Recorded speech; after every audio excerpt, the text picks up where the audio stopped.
बिस्मिल्लाहिर्रहमानिर्रहीम। Programme inside the news और मैं हूं डॉक्टर सना गौरी। यही बात जो कहनी चाहिए, एक ही बात पे शायद तमाम प्रोग्राम ही जम हो जाए। बदलता है रंग आसमान कैसे कैसे, और कभी वो याराना पीटीआई के एस्टेब्लिशमेंट से था, आज वो याराना किसी और के साथ नजर आ रहा है। इस्तेहकाम पाकिस्तान, वो मुस्तहकम चीज जिसमें पाकिस्तान का अगर नाम आ जाए तो इस छतरी के साए पे तमाम ही समझ आते हैं, और वो याराना अब शायद किसी और के साथ नजर आता है। पाकिस्तान में कई ऐसी पार्टीज बनी जो कि बाद में इस्टेब्लिश होने के बाद किसी दूसरी पार्टी में जम हो गई। बड़ी पुरानी मिसाल नहीं है, पाक सरजमीन पार्टी भी कोई ऐसी ही पार्टी थी जो अभी अभी रिसेंटली किसी और पार्टी में जम होती हुई नजर आई, और कुछ ऐसी पार्टीज भी बनी जो पानी के बुलबुले की तरह खत्म भी हो गई, और काफ लीग उन्हीं एक पार्टी में से है जिसका हमें नजर आता है आगे कि मुस्तकबिल क्या है। अब इस्तेहकाम पाकिस्तान का क्या मुस्तकबिल होता है? लोगों ने वाकई ही इस पार्टी को ज्वाइन किया है, या फिर पाकिस्तान का नाम ही ऐसा है कि उसकी छतरी के नीचे हर कोई साए लेने के लिए परेशान हो रहा है, उतावरा हो रहा है? यह वाकई ऐसी बात है? क्या ये इस्तेहकाम पाकिस्तान वाकई ही पाकिस्तान को इस्तेकाम देके जाएगी, या फिर ये उसी तरह से इलेक्टेबल्स की पार्टी होगी कि जिसमें बहुत सारे एक मजबूत लोगों को शामिल करने के बाद हुकूमतें बनाई जाएंगी, या ये पार्टी खुद भी किसी मुस्तहकम पोजीशन पे आ सकती है? इस बात से कोई इनकार नहीं किया कर सकता कि पीटीआई की जो मौजूदा क़यादत है उसकी सीट कोई और उसकी जगह कोई, उसकी पॉपुलरिटी कोई ले सकता है, क्योंकि जो मौजूदा क़यादत है उसकी माजी में भी बहुत बड़ी मकबूलियत किसी और वजह से थी। सियासत तो बात का खेल था, लेकिन ये अब सवाल बाकी है कि क्या जहांगीर तरीन साहब वही वाली जो उनकी मकबूलियत है वो हासिल कर सकेंगे या नहीं कर सकेंगे? इन तमाम सवालों पे बात करेंगे। मेरे साथ स्टूडियो में मौजूद है नदीम बाकी मौलवी साहब, आप तज्ज़ियाकार हैं, इस प्रोग्राम में आपको वेलकम करते हैं। बहुत शुक्रिया जी। और हमें ज्वाइन किया है बैरिस्टर ख्वाजा नवीद साहब ने, आप माहिर कानून हैं और कुछ देर में हमें ज्वाइन कर रहे हैं। नदीम बाकी मौलवी साहब, इंट्रोडक्टरी पार्ट मेरा ख्याल है कि कुछ लाइनों में ही ऐसा था कि उस पर आप ही कमेंट कर दें कि क्या देख रहे हैं आगे। आपने वैसे तो समंदर को कूजे में ले आई, बात तो सच है, मगर बात है रुसवाई की। पाकिस्तान में सारे सियासतदान को हमने इसी तरह देखा है, अल्फाजों से अवाम को हमेशा उम्मीदें आसरे ये दिए हैं, और अवाम हमेशा से इसी उम्मीद के साथ कि इस दफ़ा कोई नया शख्स आएगा, इस दफ़ा कोई मसीहा आएगा, इस दफ़ा कोई ऐसा शख्स आएगा जो हमारे हालात बदल देंगे। मगर अफसोस के साथ आज तक हम सब उम्मीद पर ही हैं। अब ये देखना पड़ेगा, देखें कि एक चीज़ तो वाज़ेह हो गई है कि जो पिछले दौर में ये होता था, मोनोपोली होती थी कि जनाब फलां पार्टी का मतलब ये है कि जनाब वही पार्टी आएगी। पार्लियामेंट के अंदर बस एक या दो पार्टी होती थी, मजबूत पार्टियां, और वो देखा ये जाता था कि जो चाहे वो कर ले। पार्लियामेंट हमेशा वो अच्छी होती है जिसके अंदर मुख्तलिफ सोच के लोग रखते हो, जो आपस में बहस और मुबाहिसे के बाद अवाम की खिदमत के लिए, अवाम के लिए ऐसे कानून बनाएं जिससे अवाम को फ़ायदा हो। मगर देखा ये गया है पिछले कई सालों से, क्योंकि पार्टियों का जोर होता था, तो वो या तो अपने मफाद देख रहे होते थे या कारोबारी लोगों का मफाद देखते थे जो पैसे लगाते थे इन सियासी लोगों पे, या बाहर ममालिक के कुछ असरात नजर आते थे। तो मैं ये उम्मीद कर रहा हूं कि अब आने वाले दिनों में ऐसी जो माजी की जो गलतियां हैं वो नजर नहीं आएंगी। क्यों? क्योंकि अब अवाम जो है वो कहेंगे कि जनाब कारकर्दगी के ऊपर हम वोट देंगे। दूसरी जानिब अगर वो इलेक्टेबल्स आ भी जाते हैं, मुझे इस वक्त आपकी बात से इसलिए मैं नहीं एग्री कर पा रही हूं कि आपको लगता है कि हमारी आवाम में खुद को ही शऊर है, और आपको लगता है कि माजी की गलतियां नहीं अगर दोहराई जानी थी तो एक नई पार्टी का कयाम जो अमल में आ रहा है, आपको लगता है कि ये पाकिस्तान की वाकई डेवलपमेंट के लिए बनी गई है, या फिर किसी के छत्तर छाया पे बना दी गई है कि जनाब आप बनाएं और उसके बाद इलेक्टेबल्स को देख लें किसकी गवर्नमेंट में शामिल होंगे, जिसकी गवर्नमेंट में शामिल होंगे उसकी गवर्नमेंट बन जानी है? देखिए, अब जो है ना, पानी सर के ऊपर से गुजर चुका है। अब हम ये नहीं कह सकते कि अब वापस वही गलतियां दोहराएंगे। अब देखिए, अवाम इंटरनेट के जरिए और मोबाइल फोनों के जरिए आज गांव देहातों में भी शऊर आ गया है। आप देखते हैं कहीं भी जुल्म हो रहा होता है, वो फौरन वीडियो बना के अपलोड कर देते हैं, और उस अपलोड करने के बाद अगर आप पीटीसीएल कोई जाम कर दें और मोबाइल के सिग्नल्स कोई ड्रॉप कर दें तो फिर क्या होगा? नहीं, देखिए, बहुत सी चीजें जो ब्लॉक की जाती है सिर्फ पाकिस्तान में ही नहीं, दुनिया भर में की जाती है, जहां पे हम ये देख रहे होते हैं कि हमें ये सोचना चाहिए हम क्या करते हैं, सिर्फ अपनी नजर से देखते हैं, दूसरे के नजरिए से नहीं देख रहे होते। बाज वक्त ऐसे हालात होते हैं जो हमें दिखाई दे रहे होते हैं, मगर हमारी सर्टेन एजेंसीज के अंदर हम क्या करते हैं, उनमें हर्डल्स पैदा कर लेते हैं। क्योंकि हम यहाँ पे हम एजेंसी का काम भी समझते हैं, हम पॉलिटिशियन भी बन जाते हैं, हम बिजनेस, हाँ हम फारिग बहुत है, हमने फौरन कमेंट कर दिया ये क्यों हो रहा है, और उसी वजह से नुकसान होता है। देखिए, एक अगर पान वाला पान की बात करें तो बहुत अच्छा लगेगा, पान के बारे में भी बहुत सी मालूमात होगी। नहीं, उसको तो डोनाल्ड ट्रंप का भी पता होता है, उसको तो इसराइल की पॉलिसीज का भी पता होता है, उसको ये पता होता है कि जी फौज को किसने कॉल की थी, ये भी पता होता है, उसको ये भी पता होता है कि बंदियाल साहब को कौन चला रहा है, वो पान वाले को भी पता। बड़े मजे की बात आपने कही, और ये हकीकत है। अब वो क्या है, वो अपना नजरिया करके 500 लोगों, फारिग बैठा हुआ आदमी हो, 500 लोगों को फॉरवर्ड कर रहा है। अच्छा, पढ़ने वाले देखने वाले ये नहीं देख रहे हैं कि कहां से आ रहा है, फॉरवर्डेड मैसेज है, ओहो ये मैसेज। अब ये जो चीजें होती है नुकसान पहुंचाती है, तो इसके लिए मैं समझता हूं इदारों को चाहिए कि इस चीज को बेहतर करें। देखिए, हर आदमी जर्नलिस्ट बन गया, मैं आप, हमने सारी जिंदगी लगा दी जर्नलिज्म के लिए, हम मेहनत करते हैं, हम कोई खबर देने से पहले 100 दफा सोचते हैं। मगर यहां पे देखा जाता है, वो बच्चे ने यूट्यूब पे अपना चैनल बनाया और उसने 2-4 नेगेटिव बातें करना शुरू किया, और उसमें हजारों नहीं, लाखों नहीं, मिलियंस का व्यू आता है। क्यों?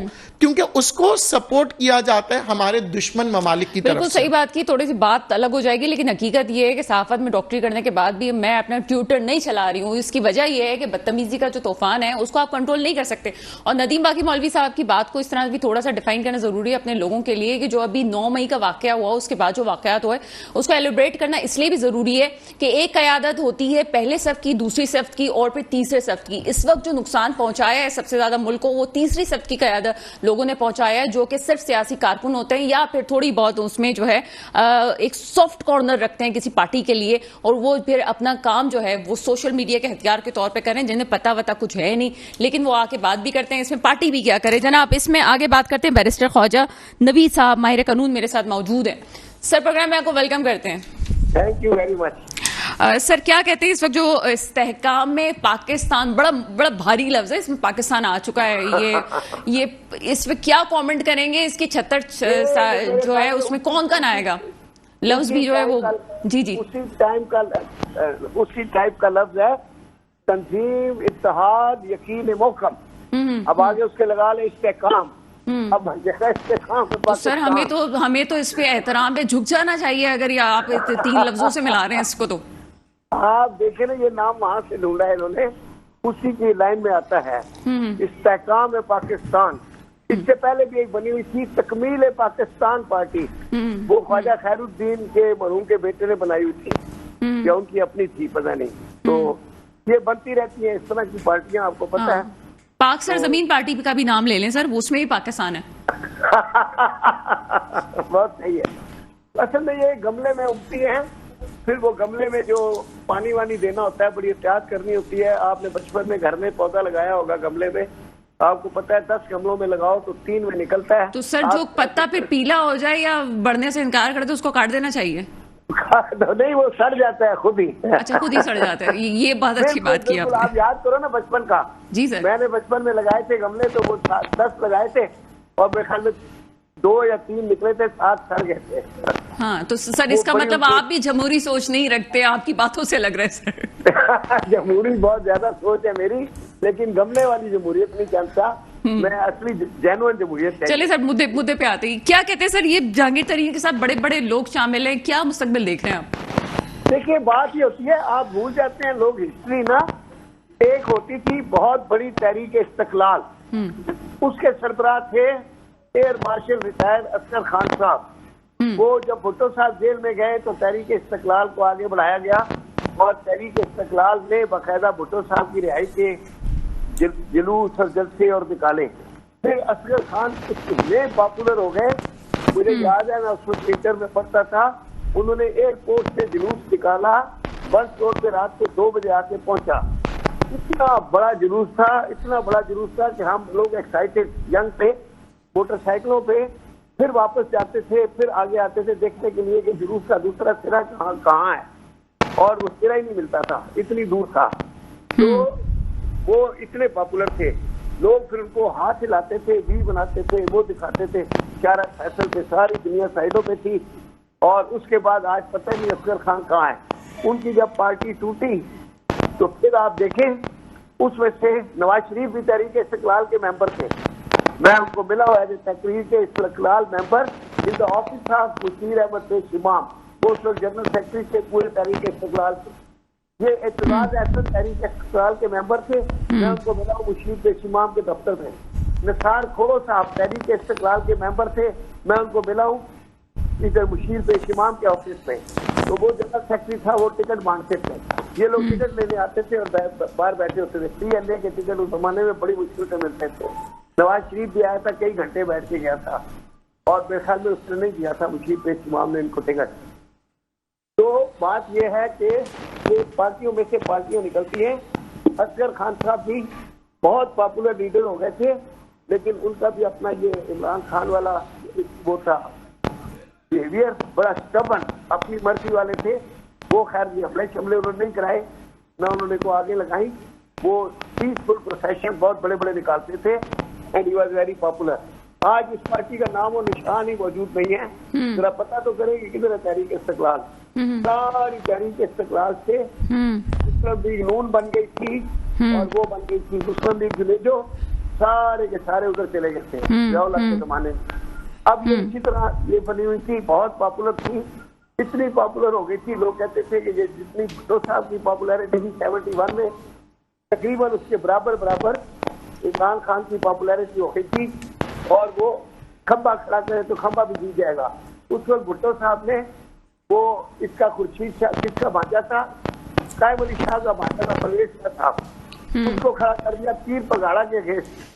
कोई बंदा पीर पगाड़ा के अगेंस्ट खड़े होने के लिए तैयार नहीं था। तो भुट्टो साहब फनी आदमी थे, उन्होंने कहा भाई परवेज शाह को खड़ा कर दो। परवेज शाह खड़ा हुआ, पता चला पर पीर पगाड़ा आ गया। यानी इतनी पॉपुलैरिटी थी भुट्टो की कि जिसको खड़ा कर दो वो जीत जाता था। और भुट्टो ने खुद 6 सीटें लड़ी थी, सारी सीटों से वो जीत गए थे। एक सीट डेरा इस्माइल खान की उन्होंने हारी थी मुफ्ती महमूद से, बाकी सारी सीटों पे बड़े बड़े स्टॉलवर्ड्स को गिरा दिया था। तो अभी यही तरीके पे चल रहा था इमरान।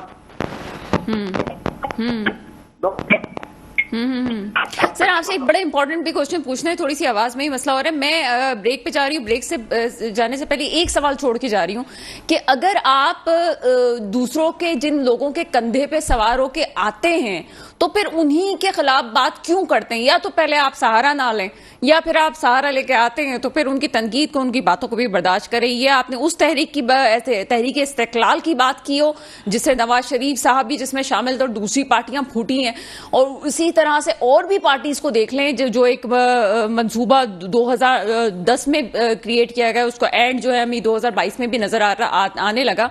तो ये अगर किसी के कंधे पे सवार होकर आते हैं तो जनाब उसको एक्सेप्ट भी करें। ये हर कोई खिलाफ क्यों हो जाता है? एक छोटा सा ब्रेक है, ब्रेक के बाद इस पे मजीद बात करते हैं। ब्रेक के बाद आपके सामने हाजिर है नदीम बाकी मौलवी साहब भी हमारे साथ मौजूद हैं। जी सर, जिसके कंधों पे बैठ के आ रहे हैं या तो वाकई जमहूरियत का राख अलापें और जमहूरियत की देवी को संभाल के रखें, या फिर आप बात ही ना करें। जिनके कंधों पे सवार हो कहते हैं फिर उनकी बातें भी सुने। ये क्या सिलसिला है हमारे यहाँ जमहूरियत का?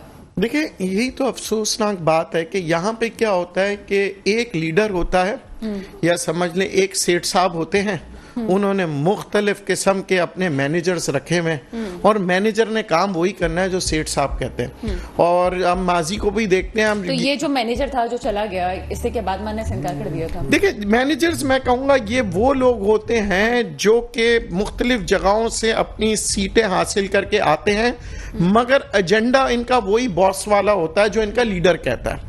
अच्छा, ये हम कहते हैं ये जमहूरियत की खूबसूरती है। जमहूरियत की खूबसूरती ये है कि मेरा नुमाइंदा मेरे इलाके की बात करे अपने लीडर से, पार्लियामेंट में ऑपोजिशन से, मगर यहाँ मेरा लीडर जो है बात उसी की करेगा जो उसका लीडर बोल रहा है। यानी कि वो कहेगा जी पार्टी लीडरशिप ने ये बोल दिया तो यही होगा। और वो अवाम के लीडर, अवाम की पार्लियामेंट है, ये अवाम को रिप्रेजेंट कर रही है। तो उस नुमाइंदे को, अपने लीडर को कहना चाहिए कि सर मेरे इलाके के लोग ये नहीं मान रहे। मगर हमारे यहाँ जी हुजूरी होता है। आप कोई ऐसे देखें जो अगर जी हुजूरी से निकलता है तो उसे पार्टी लीडरशिप निकाल देती है। वो कहती है जनाब जो पार्टी ने कहा। और यहाँ जो इन्होंने बड़े अच्छा इन्होंने एक मिसाल दी, यहाँ जितनी भी हुकूमतें ताकतवर रही है और जो गिरी है वो सिर्फ एक ही वजह थी कि मैं। ये जब इंसान में मैं आ जाता है ना तो फिर उसका डाउनफॉल आ जाता है। हमारी यहाँ हुकूमतें जब भी गिरी है, आप देख लें, उसमें मैं होता है। अल्फाज अवाम डेमोक्रेसी की जब हम और बात हम कहते करते हैं कि हैं, हम बहुत बड़े लीडर हैं, किसी को अपने आप को नेल्सन मंडेला से मिलाने का शौक है। कभी पढ़ भी लें कि नेल्सन मंडेला ने कितनी कुर्बानियां दी है। मैं वे नहीं थी उनके अंदर, वो भी बड़े झुक के उन्होंने कुर्बानियां देके यहाँ तक पहुंचे हैं, कितनी जेलें काटी हैं। लेकिन हर किसी को शौक है कि जी मैं नेल्सन मंडेला। तो ये मैं जब आ जाती है तो फिर कौम का ख्याल कौन जी, करेगा? ये मैं जो है ना, ये अवाम को भी मार देती है, कौम को भी खत्म कर देती है, ये मैं। क्योंकि देखें, दुनिया में हमेशा अगर आप सोचेंगे ना कि आप और आप कहते हैं ये टीम वर्क, तब वो मुल्क, वो कौम तरक्की करती है जब आप टीम वर्क होके। हमारे यहाँ मैं, तासुब पसंदी, एक दूसरे से नफरतों की बीज हम बचपन से ही डालते हैं। जब बच्चे को स्कूल ले जा रहे होते हैं उस वक्त से ये नफरतों के बीज है, ये फलां स्कूल है, ये फलां ये है। तो ये जो हम क्रिएट कर रहे होते हैं, फिर हम कहते हैं कि ये अवाम क्यों नहीं बदलती। अवाम कैसे बदलेगी? ये अवाम को बचपन से ट्रेन किया जाता है। तो ये जो मैं, जो इंसान की जिंदगी में आता है, ये इंसान को तबाह कर देता है। अब लीडरशिप, डेमोक्रेसी जो अंग्रेजों ने कहा है, जो हम पढ़ते आ रहे हैं, डेमोक्रेसी का मतलब क्या है कि जी सबकी आवाज सुनी जाए, उसके सच की बात की जाए, हकीकत के बारे में बात करें और अवाम की सहूलत के लिए कानून बनाया जाए, ना कि उनको सजा देने के लिए। जहां कानून बनता है किसी को तकलीफ देना, किसी को अपने अंडर में डालना। देखिए, दुनिया भर में पार्लियामेंटों में जो कानून बनता है वो क्या बनता है कि जी कुछ ऐसा कानून बनाते हैं कि गुर्बत खत्म हो, कुछ ऐसा कानून बनाते हैं कि हमारे नौजवान नस्ल जो है आजादी के साथ जिंदगी गुजार सके, उनको वो फ्रीडम हो। यहाँ पे हमारे यहाँ बचपन से लेके बुढ़ापे तक ऐसे कानून होते हैं कि इंसान पिसता चला जाता है। 70 साल का आदमी भी टैक्स दे रहा है और 18 साल का बच्चा जो जवान होता है, थोड़ा कमाने लगता है, वो भी दे रहा है। तो 70 साल का आदमी कहता है सारी उम्र मैंने टैक्स दिया है, मरते दम तक मुझसे टैक्स ले रहे हैं। यानी कि टैक्स की छूट भी नहीं देते कि चले भाई 60 साल के हो गए, अब इसने जिंदगी भर पाकिस्तान की खिदमत की है, इनको जो है टैक्स फ्री कर दे। कम से कम 70 साल के आदमी को तो कहेंगे भाई आपसे कोई टैक्स नहीं लेगा। हमारी असल में प्लानिंग बड़ी शॉर्ट है। पहले भी कह चुकी हूँ, फिर भी कह रही हूँ, मुल्क जो है वो उस वक्त तरक्की करते हैं जब आप 50 साल की 25 साल की प्लानिंग करते हैं। आप तो 3 साल और 5 साल में उलझे हैं, तो आपकी प्लानिंग कैसे होगी? 3 साल की एक ही ड्यूटी है और 5 साल की दूसरी ड्यूटी है। दोनों की ड्यूटीज अगर आप चेंज कर दें, मुद्दत चेंज कर दें, तो मेरे ख्याल में काफी फर्क पड़ जाएगा। बैरिस्टर साहब, आपकी तरफ आते हैं। जी जी, यहाँ पे सवाल बनता है प्लानिंग्स का। तो वो प्लानिंग पे मुझे फवाद चौधरी साहब बड़े याद आ गए। उन्होंने कहा मैं ब्रेक लेना चाहता हूँ, उनका ब्रेक को ज्यादा शॉर्ट नहीं हो गया? ब्रेक बड़ी भाग के लिए उन्होंने सांस भी फूल गया था, गिर भी गए थे, तो ब्रेक बैठे बैठे ले लेते तो बेहतर था। और सबसे पहले भागे पार्टी छोड़ के, और असेंबली पंजाब तुड़वाने में मेन हाथ इनका था। रात दिन इसके पीछे लगे हुए थे इमरान खान के, ये असेंबली तोड़ दो। मेरे ख्याल में वो उससे जेलसी थी, वो जो चौधरी था परवेज इलाही, इनको चीफ मिनिस्टर क्यों बना हुआ है, पार्टी तोड़वा के उसको भी अंदर करा दिया, खुद भी अंदर हो गए। अब तो मामला ही खत्म हो गया, गेम ही खत्म हो गया। आवाज में कुछ डिसऑर्डर हो रही है सर। अच्छा, क्या आवाज थोड़ी सी आपकी कम आ रही है स्टूडियो में। अच्छा, मैं जी सर, दूसरे क्वेश्चन की तरफ चलते हैं। यहाँ पे एक और क्वेश्चन जो रेज हो रहा है इस वक्त वो ये है कि क्या जमहूरियत की बका और जमहूरियत की खूबसूरती के लिए ये कहना कि जनाब हम एक पेज पे हैं, तो क्या एक पेज पे होना जमहूरियत की खूबसूरती है? नहीं नहीं नहीं नहीं, वो आपस में ये बताना चाहते हैं। याद है ये इमरान खान ने भी बयान दिया था कि मैं और फौज एक ही देश के हैं। जी जी, बात वो पेज ही फट गया। हाँ, तो बात ये है कि देश के जितनी जरूरत होती है, काम करने की और स्टैंडिंग की जरूरत होती है। एक देश के रहने का मतलब ये है कि एक कागज निकले और ठग से उधर साइन आता जाए चारों तरफ। ये भी कोई जमहूरियत नहीं है। हाँ, ये भी वो मैकेनिकल सिस्टम है। लेकिन सर मामला इस वक्त जो पाकिस्तान में इस वक्त नजर आ रही है चीजें, आपको क्या लगता है कि इस वक्त जो इकोनॉमी की सूरत हाल है उसमें किसी मजबूत गवर्नमेंट का होना यहाँ पे जरूरी है? मजबूत गवर्नमेंट आएगी तभी चीजें बेहतर होगी। जब तक स्टेबल गवर्नमेंट नहीं होगी, जब तक सियासी हालात मुस्तकिल नहीं होंगे, इस्तेकाम पार्टी बनाने से सियासी हालात मुस्तकिल नहीं होंगे। सियासी हालात सियासी तब्दीलियों से मुस्तकिल होते हैं। लेकिन चूंकि पार्टी का नाम आ गया इस्तेहकाम पार्टी, तो वो कहेंगे कि अब मुस्तकिम हो गया।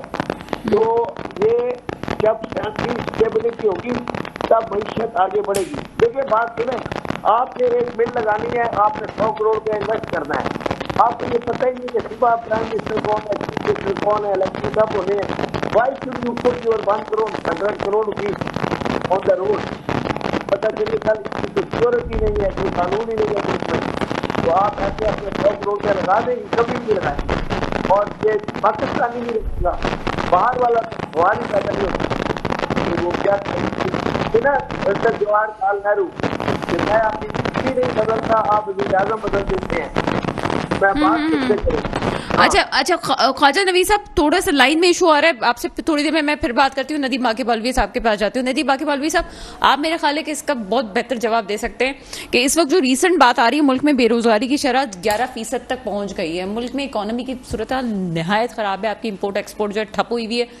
क्या देखते हैं, मजबूत हुकूमत बनाने वाले जो है, हमें तो नहीं लग रहा है इस वक्त बहुत सी पार्टीज मिलकर हुकूमत बनाएंगी, आप भी कह रहे हैं बहुत सी पार्टीज मिलेंगी, तो आपको लगता है कि पाकिस्तान में बहुत सी पार्टीज मिलेंगी तभी मुस्तहकम गवर्नमेंट हो सकती है? क्या ख्याल है आपका? सिर्फ और सिर्फ पाकिस्तान उस वक्त तरक्की कर सकता है जब कारोबारी लोगों के ऊपर क्रैकडाउन किया जाए।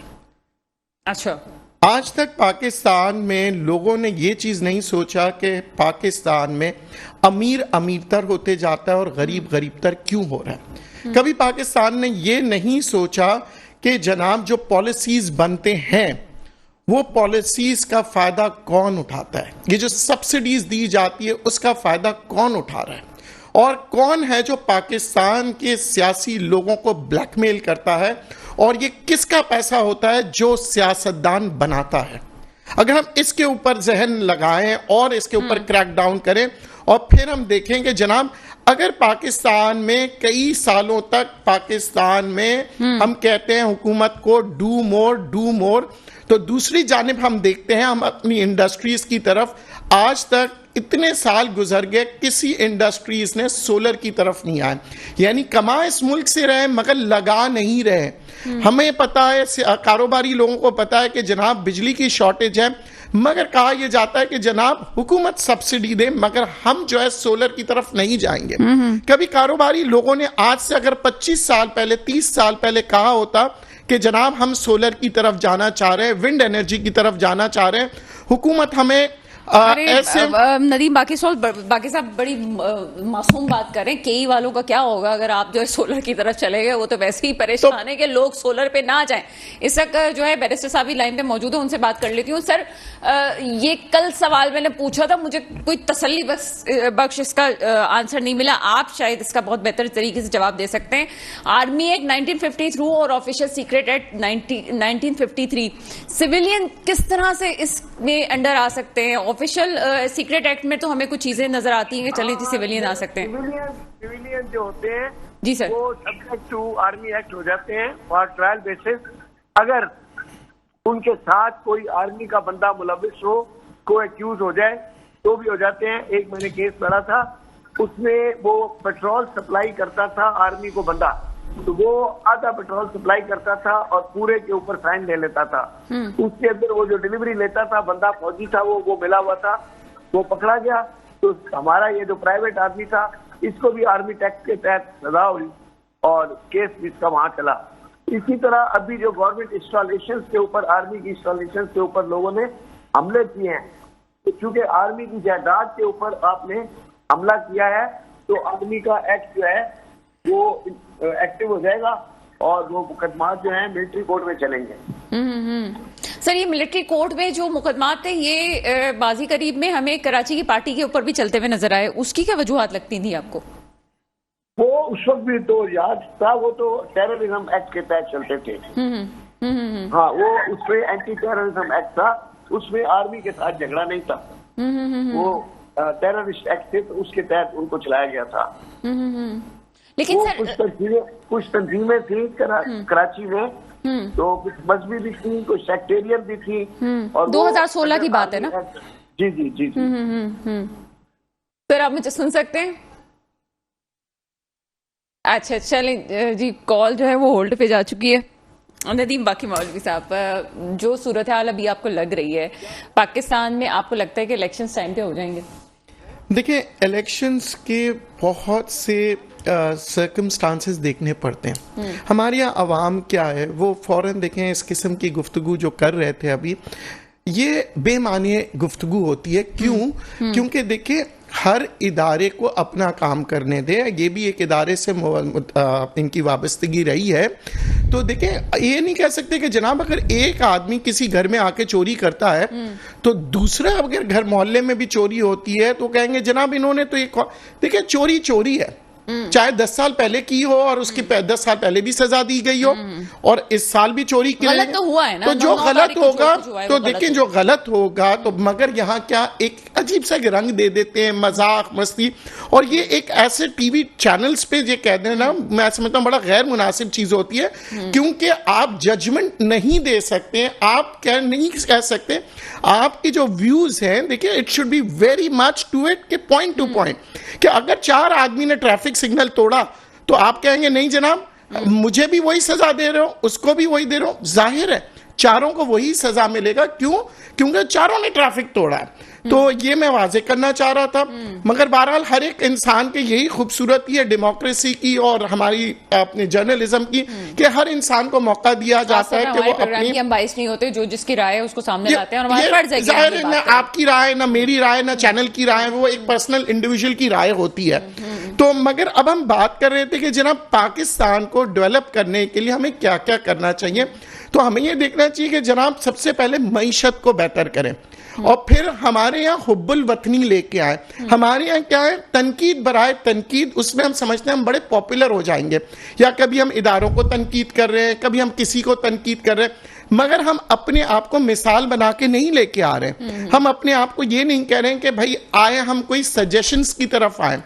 अब देखिए, ये इस वक्त जो सबसे बड़ा मसला है वो ये है कि पॉलिटिकली जो है ना, सबको आप इलेक्शंस की बात करें, पहले तो हमें स्टेबिलिटी के साथ हमें ये देखना पड़ेगा कि हमारी इकोनॉमी यानी हमारी मईशत के लिए क्या चीज है सबसे इंपॉर्टेंट, क्योंकि हर घर का मसला है, गरीब हो अमीर हो, हर आदमी अमीर परेशान है कि जनाब मुझे टैक्सेस ज्यादा देना पड़ रहा है, गरीब परेशान है कि मेरे पास तो तनख्वाह है ही नहीं। देखें बजट के अंदर आप देखें जो सरकारी इदारे हैं उनके मुलाजिम को तो 10% 20% इंक्रीज मिलेगा, मगर क्या ये प्राइवेट सेक्टर पे लागू होता है?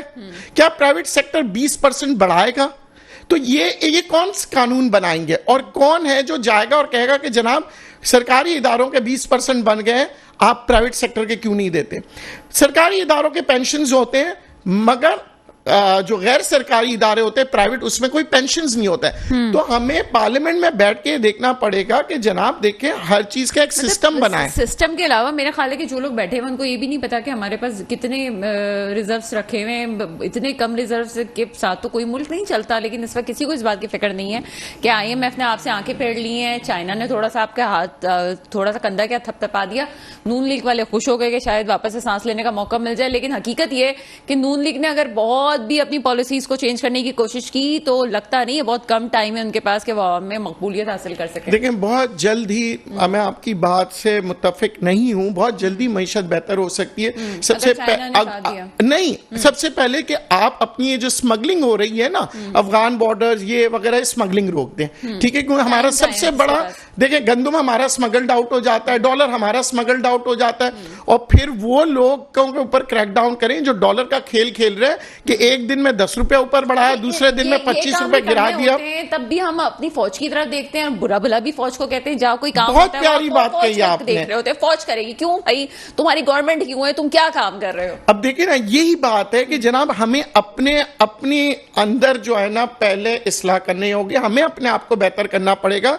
हमें आप देखें कितने करोड़ों अरबों का नुकसान हो रहा है स्मगल सिगरेट का, यानी इसके ऊपर भी मैं आपको बता रहा हूं कई चीजें हैं। तो पहले अभी सामने आया है ना, देखिए तो ये स्मगलिंग रोकनी पड़ेगी हमें, ठीक है, हमें वो लोगों को पकड़ना पड़ेगा, वो कारोबारी लोगों को जो खेल रहे हैं पाकिस्तान के साथ, वो असल दुश्मन है पाकिस्तान के, जो कि पाकिस्तान को अंदरूनी तौर पे पाकिस्तानी अवाम को मार रहे हैं। कौन है वो लोग जो मोनोपोली कर रहे हैं? सिर्फ चाय की पत्ती पे इतना बड़ा कारोबार आप कर रहे हैं, इधर पाकिस्तान को नुकसान पहुंचा रहे हैं, वो तक आप स्मगल कर रहे हैं और खराब पत्तियां जो है आप चाय के होटलों में बेच रहे हैं। छोटी छोटी चीजें आप ये ना समझे कि इससे फर्क नहीं पड़ता, आपको कितने अरबों रुपए का जो है पाकिस्तान को हम लोग ही नुकसान, हमारे कोई अमाल अच्छे हैं नहीं कि हमारे सर पे कोई अच्छा आके बैठे। हम खुद कफील मुल्क हो जाएंगे अगर हम ये चीजें, हमें आदत हो गई उससे खैरात मिल जाए, IMF से मिल जाए तो हम खुद कफील हो जाएंगे। बड़े बड़े सनतकार, मुझे बहुत अफसोस के साथ कहना पड़ रहा है, वो कह रहे हैं कि जनाब IMF नहीं होगा तो हम नहीं करेंगे। अरे आप सनतकार हैं, आप लोगों ने पैसे इस मुल्क से कमाए, आप बताइए कि आप इस मुल्क के लिए किस तरह से काम कर सकते हैं। हमें इकोनॉमी के ऊपर बाकायदा काम करना पड़ेगा। और फिर एक बहुत अच्छा इन्होंने जो इकदाम किया वो क्या है जनाब, कि अब हम तिजारत कर सकते हैं ईरान के साथ। पहले जागीरदारी थी कि जनाब एक ही मुल्क के साथ हमने तेल लेना है, अब हम ओपन टू ऑल है जनाब, कि जो हमें तेल सस्ता देगा और फिर हमें डॉलर नहीं खर्च करना पड़ेगा, हम उनकी कोई चीज लेंगे, हम उनसे तेल लेके हम अपनी कोई चीज दे देंगे। ये बार्टर ट्रेड सिस्टम जो है, इससे हमारे डॉलर्स बचेंगे। यही चीज है जो जल्द अज जल्द करनी चाहिए ताकि हमारा मुल्क में बेहतरी आए। मगर हमारे दूसरे गेस्ट मौजूद है हमारे साथ, बैरिस्टर साहब हमारे साथ मौजूद है। ठीक है, हम प्रोग्राम को आगे बढ़ाते हैं। आप बिल्कुल ठीक कह रहे हैं, लेकिन इस पे ये चीज भी देखनी चाहिए कि हम बहुत छोटी चीजों पे भी इस तरह भी सोच रहे हैं। पाकिस्तान के ऊपर जितनी आलमी ताकतों के खेल चल रहे हैं उस पर भी नजरसानी करनी चाहिए, चाहे कोई भी हो। दोनों जो भी आपकी आलमी कुव्वतें हैं उनकी नजर पाकिस्तान पे है, पाकिस्तान के ट्रेड पे है, CPEC पे है। CPEC होने से किसको नुकसान होगा, किसको फायदा होगा? हम तो वो लोग हैं, हम तो बस कर्जा लेते हैं और कर्जा लेके हमें लगता है कि जी हमारी दुकान चमकती रहे, हम अपने वसाइल को इस्तेमाल करने की कोशिश नहीं करते। लेकिन इस बात पे भी गौर करने की जरूरत है कि जो पाकिस्तान में जो खेल खेला जा रहा है ये कौन सी आलमी ताकतों की वजह से खेला जा रहा है। जी सर, क्या कहेंगे इस पे? देखिए, सारी दुनिया के अंदर ये जो आलमी ताकत है इस वक्त बॉर्डर्स के ऊपर लड़ने वाले नहीं है। ये क्या करते हैं, आपको माशी तौर पे मारते हैं ताकि आप मजबूर हो जाए, या आप ही के लोगों को खरीद के उनको अपना एजेंट के तौर पे इस्तेमाल करते हैं। ये जो क्रैकडाउन्स हो रहे हैं, बहुत सी चीजें जो अभी मंजर आम पे नहीं आई है, हो सकता है बाद में आए या कुछ, ये अवाम को ये अब सोचना पड़ेगा कि हमारे बच्चों के मुस्तकबिल के लिए क्या है। हमें ये सोचना पड़ेगा कि अब जो लीडरान आ रहे हैं, क्या हम उस लीडरान को पहले परखें फिर वोट दें, या किसी की वजह से हम वोट दें। हम लोगों को हीरो बना देते हैं, किसी एक इंसान को फरिश्ता बनाते हैं तो एक रेला चलता है और सारा रेला बोल रहा होता है वो फरिश्ता है। बात आपकी सही है, मैं MQM से हजार अख्तलाफात करूं, लेकिन बड़ी मजे की लगी मुझे मुस्तफा कमाल साहब ने कहा कि कोई एक शख्स अगर पॉपुलर होता है तो उसकी वजह नहीं कि उसकी पॉपुलरिटी है वो बड़ा अच्छा है, वजह यह है कि आपके जो पहले के लोग हैं वो डिलीवर नहीं कर सके हैं। तो ये वाली भी तो वजह है ना, किसी एक को तो हीरो नहीं बनाया गया। आपके जो पुराने सियासतदान थे उन्होंने मौका कब दिया? देखिए, हमारे यहाँ पता है क्या, किसी को बुरा बोल के अपने आप को अच्छा बनाते हैं। हम अपनी कारकर्दगी पे अच्छे नहीं होते। यानी कि अगर किसी को मैं कह दूं कि जनाब आप ये बुरा काम कर रहे हैं तो आप समझते हैं मैं अच्छा हूं। आपने कभी पूछा कि मैं खुद क्या काम कर रहा हूं? हम अपनी कारकर्दगी पे हीरो नहीं बनते, हम किसी को नीचे दिखा के अपने आप को बड़ा बनवाते हैं। अच्छा, प्रोग्राम के वक्त कम है, मैं इस्तेकाम पाकिस्तान के हवाले से आपसे बात करना चाहूंगी। कोई एजेंडा होता है किसी पार्टी का मशहूर होने के लिए या लोगों के दिलों में घर करने के लिए? जैसे सबसे पहले इमरान खान साहब का जो तहरीक इंसाफ के जो सरबराह है उनका ये था नारा कि वो लूटी हुई दौलत को वापस लेके आएंगे, नौकरियां देंगे, सब कुछ देंगे, लेकिन उसके बावजूद भी वो सब कुछ नहीं कर सके। तो इस्तेकाम पाकिस्तान के लिए थोड़ी सी बात बताइएगा कि कोई भी नई पार्टी अगर आती है तो उसका एजेंडा क्या होना चाहिए शॉर्ट में? इकोनॉमी, मईशत, जो मईशत के लिए बेहतर करेगा, जो गुर्बत खत्म करेगा, जो अवाम की महंगाई को, परेशानियों को दूर करेगा, उसी को हम लीडर मानेंगे। क्योंकि मेरा आपका अवाम का मसला जो सबसे बड़ा मसला है कि हम अपने बच्चों को किस तरह से पालें, किस तरह से उन्हें तालीम दें और किस तरह से उसे इस माशरे का एक अच्छा इंसान बनाएं ताकि वो सियासतदानों के हाथों ना कोई उसे इस्तेमाल कर सके। क्योंकि आज जो बच्चे मुसीबत में आए हैं वो सियासतदानों की वजह से आए हैं। उन मासूम बच्चों के ब्रेन वॉश किया गया, ज़हनों को जहरीला किया गया। तो माँ बाप से पूछे। बहुत शुक्रिया शुक्रिया, आप हमारे साथ मौजूद थे। और ख्वाजा नवी साहब का भी बहुत शुक्रिया। मसला सिर्फ ये है कि जब पौधे को पानी दिया जाता है, पानी ना दिया जाए तो झाड़ियां भी उग जाती है बारिश के पानी से। हमें झाड़ियां नहीं उगानी है, हमें अपने मुस्तकबिल को इस तरह से नहीं तबाह करना है। हकीकत यह है कि वो वक्त आ गया है कि ना सिर्फ इकोनॉमी को बेहतर किया जाए बल्कि जहन साजी के लिए, एजुकेशन के लिए भी बाकायदा तौर पर मनसूबाबंदी की जाए, वरना आप पाकिस्तान को तबाह करके रख देंगे। दुआ वही है जो हमेशा होती है, मेरे मुल्क पे वो हुक्मरान आए जो वाकई मेरे मुल्क के मुस्तकबिल की हिफाजत करें। इसके साथ ही प्रोग्राम का वक्त खत्म होता है। मुझे इजाजत दीजिएगा। खुदा हाफिज।